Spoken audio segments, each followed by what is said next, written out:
विपुल गोयल जी, विपुल गोयल जी आप अपना विषय रखिए।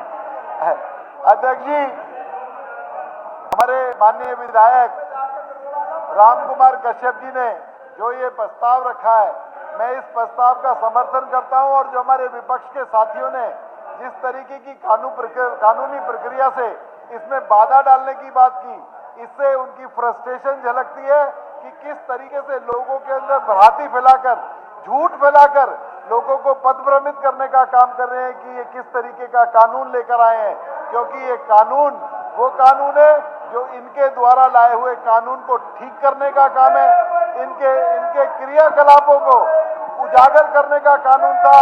और जो मजदूरों के साथ अन्याय जो हो रहा था, उनको नियमित मजदूरी और काम नहीं मिल रहा था और गांवों का समुचित विकास नहीं हो रहा था, उस पर एक क्लैरिफिकेशन लेकर आने वाला कानून है। तो इसलिए मैं आपको कहना चाहता हूं अपने विपक्ष के साथियों से, मैं फिर कहना चाहता हूं कि आए और सुने, इस पर चर्चा करें, क्योंकि इस सदन के माध्यम से हरियाणा की जनता को, देश की जनता को पता लगे कि इस कानून के अंदर क्या दिक्कत है और इनको क्या प्रॉब्लम है। किस तरीके से ये अनर्गल झूठ बोलकर कहते हैं कि ये कानून को बंद कर दिया गया, मनरेगा स्कीम को बंद कर दिया गया।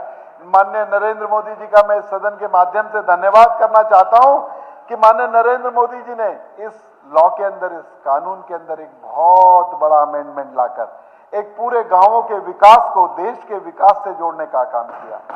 और जो 2047 का विकसित भारत का संकल्प था, वो सिर्फ नारा नहीं था, उसे जमीन पर उतारने का काम इस कानून के माध्यम से माननीय नरेंद्र मोदी जी ने किया, जो कि हमारे विपक्ष के साथियों को हजम नहीं हो रहा था। इसलिए उन्होंने कोई ना कोई बहाना ढूंढ रहे थे। अरे भाई, कोई कानून ठीक है, कोई कानून लोकसभा में पास हो गया, तुम उसके लिए सुबह शाम झूठ बोलते हो, क्या उस पर चर्चा नहीं हो सकती, उस पर बात नहीं हो सकती? भाई, तुम किस तरीके का झूठ लोगों को भ्रमित करने का काम करते हो। तो मैं माननीय अध्यक्ष जी, आपके माध्यम से मैं बताना चाहता हूं कि जो ये कानून है, ये कानून जो है, ये चाहे हमारे मजदूरों के जीवन की बात हो, चाहे हमारे गांवों के विकास की बात हो, चाहे उनकी रोजगार गारंटी की बात हो, उसको और एलेबरेट करने का, और ज्यादा बढ़ाने का कानून था ये, जो कि माननीय नरेंद्र मोदी जी लेकर आए। इसके तहत हमारे जो मजदूर भाई हैं, उनको 100 दिन की जगह 125 दिन की उनके रोजगार की गारंटी देने का काम इस कानून के अंदर किया गया। और माननीय अध्यक्ष जी, मैं आपको बताना चाहता हूं, इस कानून के माध्यम से कम 7,000 रुपए, और हरियाणा एक ऐसा प्रदेश है जहां पर जो मिनिमम वेजेस हैं वो सबसे ज्यादा है, तो हरियाणा के अंदर 10,000 रुपए सालाना कानून जो है वेजेस ज्यादा मिलेंगी। हमारे मंत्री जी बोल रहे, उंगली हमारे उपाध्यक्ष की तरफ उठा रहे हैं। मैं चाहूंगा विपक्ष और भी बैठा है सर, उनको भी स्थान दे दिया जाए। कोई बात नहीं। वैसे अध्यक्ष जी, मैं भी आपसे रिक्वेस्ट करना चाहूंगा, रिक्वेस्ट करना चाहूंगा, जो विपक्षी साथियों ने कल परसों डिमांड रखी थी, वो बिल्कुल ठीक है। कम से कम सदन चलता तो रहेगा कि ये लोग यहाँ पर बैठेंगे, पता दिखता रहेगा, क्योंकि उनकी तो आदत पड़ गई, उन्होंने तो भाग के जाना ही जाना है। चाहे मुख्यमंत्री जी जवाब दें, चाहे किसी बिल पर चर्चा हो, उन्होंने वॉकआउट करना है। तो इसलिए उनकी जो रिक्वेस्ट थी उसे कृपया माने, मैं कंसीडर करूंगा उनकी रिक्वेस्ट। 125 दिन का जो है उन्हें मिनिमम वेजेस, रोजगार की गारंटी दी गई, और हरियाणा के अंदर 10,000 रुपए सालाना ज्यादा हमारे मजदूरों को मिले, इस तरीके का प्रोविजन इस कानून के अंदर किया गया। और बुआई के जब वक्त और कटाई के वक्त, जो हमारी फसलों का काटने और बुआई करने का वक्त है, उसमें 60 दिन की रिलैक्सेशन देने का काम, कि गांव के मजदूरों को किसी भी तरीके की दिक्कत है, गांव के किसानों को कोई दिक्कत ना हो, इस कानून के अंदर प्रोविजन दिया गया कि 60 दिन का रिलैक्सेशन वो लोग गांव के अंदर अपना काम कर सकें। इसके अलावा मैं अध्यक्ष जी आपको बताना चाहता हूं कि 400 रुपए जो पर डे मिनिमम वेजेस हैं, अगर हम साल की बात करें तो 50,000 रुपए लगभग या उससे ज्यादा जो वेजेस हैं वो हमारे मजदूरों को इस मनरेगा के, इस वीबीजी राम जी के माध्यम से देने का काम इस एक्ट के अंदर किया गया है। और मैं ये बताना चाहता हूं कि जो सिर्फ खड्डा खोदकर खड्डा भरना और मजदूरों की वेजेस को ना पे करना और एक बार काम होने के बाद महीनों सरपंच के पीछे हमारे मजदूर भाई घूमते रहे, उस बात को रोकने के लिए और जो उनकी मजदूरी है गांव के विकास के लिए, देश के विकास के काम आए, ऐसा प्रोविजन इसके अंदर किया गया है। वो अमेंडमेंट करने का काम किया गया है। वरना सुबह खड्डा खोद के शाम को खड्डा भरने का काम, किस तरीके का विकास था, किस तरीके का काम था, ये किसी को समझ नहीं आया। लेकिन पिछले 11 साल के अंदर उसको मॉनिटर करके, उसको अच्छे तरीके से देख के, उसमें वृद्धि करके, उसको और इंप्रूव करके इस कानून को लेकर आया गया है। तो मैं आपको बताना चाहता हूं कि इसके तहत कि वेजेस पेमेंट जो 15 दिन के अंदर होती थी उसको 7 दिन के अंदर देने का प्रोविजन किया गया है।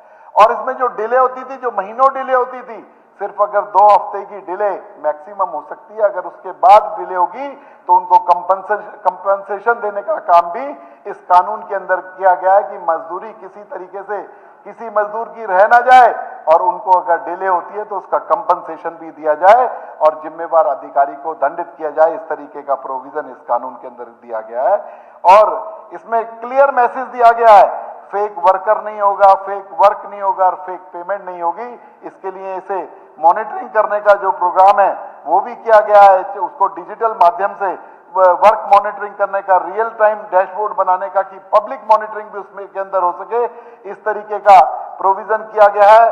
आधार बेस्ड डायरेक्ट पेमेंट मजदूरों को उनके काम की मिले, इस तरीके का प्रोविजन इस एक्ट के अंदर किया गया है। अध्यक्ष महोदय, डेवलपमेंट लिंक इसको बनाया गया है कि गांव का विकास और उस जगह का विकास हो जहां पर ये काम करने जाते हैं।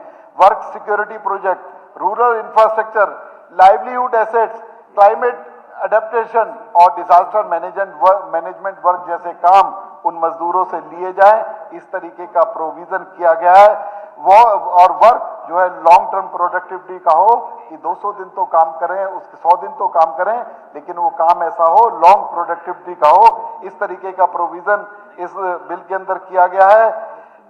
ग्राम पंचायत की जो प्लानिंग है और उसको पीएम गति शक्ति मास्टर प्लान से जोड़ने का काम, इसके लिए इसको स्पेसिफाई किया गया है कि इसी तरीके के काम इसके अंदर होने चाहिए। उसको पीएम गति शक्ति मास्टर प्लान के साथ इंटीग्रेटेड किया गया है ताकि village level planning, national priority जो है वो विकसित हो सके। इसके साथ ही मैं आपको बताना चाहता हूं कि वर्कर को एम्प्लॉयमेंट के साथ साथ सस्टेनेबल डेवलपमेंट भी देश के अंदर हो सके, इस प्रोविजन के अंदर अमेंडमेंट करने का काम किया गया है। और मैं अब डाटा के माध्यम से अध्यक्ष जी आपको बताना चाहता हूं, इस सदन के माध्यम से पूरे हरियाणा की जनता को, कि किस तरीके के कानून के अंदर खामियां थी, किस तरीके से इन्होंने इस कानून को इंप्लीमेंट किया और इस कानून के माध्यम से किस तरीके से लोगों को कितना फायदा पहुंचता था। और जब से नरेंद्र मोदी जी के नेतृत्व में भारतीय जनता पार्टी की सरकार देश में बनी है, उसमें क्या क्या डिफरेंस आए, क्या क्या परिवर्तन आए, वो मैं आपको पूरे डाटा के माध्यम से बताना चाहता हूं। कांग्रेस से 10 साल के पीरियड में 1660 करोड़ लेबर डेज जनरेट हुए, 1660 करोड़ लेबर जो डेज हैं वो जनरेट हुए। प्रधानमंत्री मोदी जी के लीडरशिप में 11 वर्षों में 3210 करोड़ जो है लेबर डेज जनरेट करने का काम इस योजना ने किया। तो मैं बताना चाहता हूं कि इनकी लाई हुई योजना को भी किस तरीके से अच्छे तरीके से सुव्यवस्थित संचालित करने का काम हमारे देश की सरकार ने किया। कांग्रेस के पीरियड में 2,13,220 करोड़ रुपए एक्सपेंडिचर इसके अंदर हुए।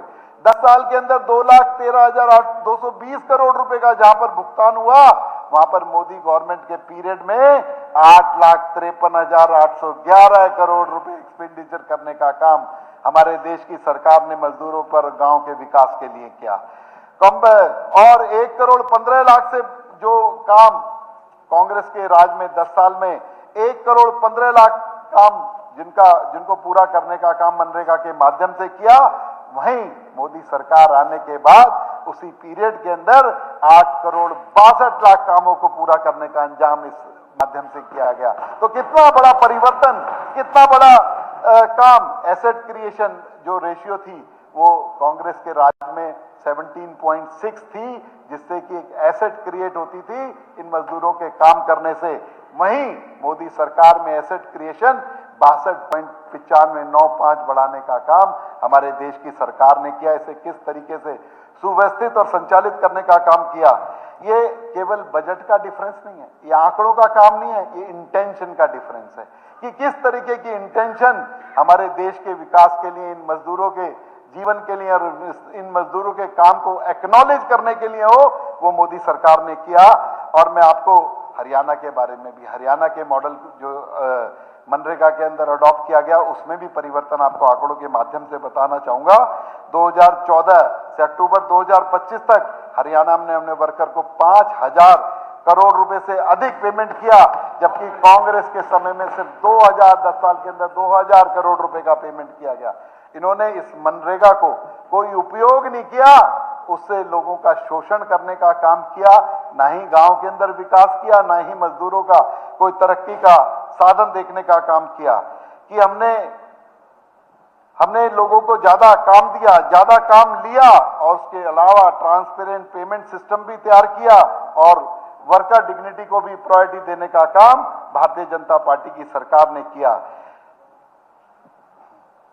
वीबी राम जी जो किसी व्यक्ति को सिर्फ लाभ देने का ही काम नहीं है, किस तरीके से देश का समुचित विकास इस योजना के तहत हो सके, उस पैसे का सही उपयोग हो सके, ये काम इसके अंदर अमेंडमेंट करके वीबी राम जी जो लेकर आए हैं, 100 दिन से 125 दिन की उनके डेज को बढ़ाने का काम, उनके भुगतान के अंदर वृद्धि करने का काम, उनको एम्पावरमेंट करने का काम, ये हमारे देश की सरकार ने इस कानून के अंदर किया। ये एम्प्लॉयमेंट बढ़ाने का काम भी करता है और एक करप्शन को कंट्रोल करने का काम जो इस नए कानून के अंदर जो इसकी मॉनिटरिंग है वो इस तरीके से की गई 360, इसके अंदर किसी भी तरीके का करप्शन ना होना चाहिए। तो मैं अध्यक्ष जी यही बात कहना चाहूंगा, यह रूरल इंडिया को विकसित भारत 2047 का एक्टिव पार्टनर बनाने की योजना है कि उसके अंदर ये अपना एक्टिव पार्टिसिपेशन कर सके। मैं माननीय प्रधानमंत्री नरेंद्र मोदी जी का फिर हृदय से आभार व्यक्त करता हूं कि उन्होंने इस योजना के तहत मजदूरों के जीवन को, मजदूरों की इनकम को और देश को एक सस्टेनेबल डेवलपमेंट देने का एक प्रोग्राम किया है। मैं अपनी ओर से माननीय प्रधानमंत्री जी का इस सदन की ओर से बहुत बहुत धन्यवाद करता हूं और विपक्ष के साथियों को सलाह देता हूं कि इसको अच्छे तरीके से पढ़ें। जिस तरीके से कानून पढ़कर बता रहे हैं कि इस पर किसी भी तरीके की चर्चा नहीं होनी चाहिए, इसकी एक एक लाइन पढ़ के लोगों के बीच में जाएं और बताएं कि देश की सरकार ने एक अच्छा काम किया, तो लोग एक सकारात्मक विपक्ष की भूमिका को सराहने का काम करेंगे। इसका ऐसा इन्हें आचरण करना चाहिए। बहुत बहुत धन्यवाद।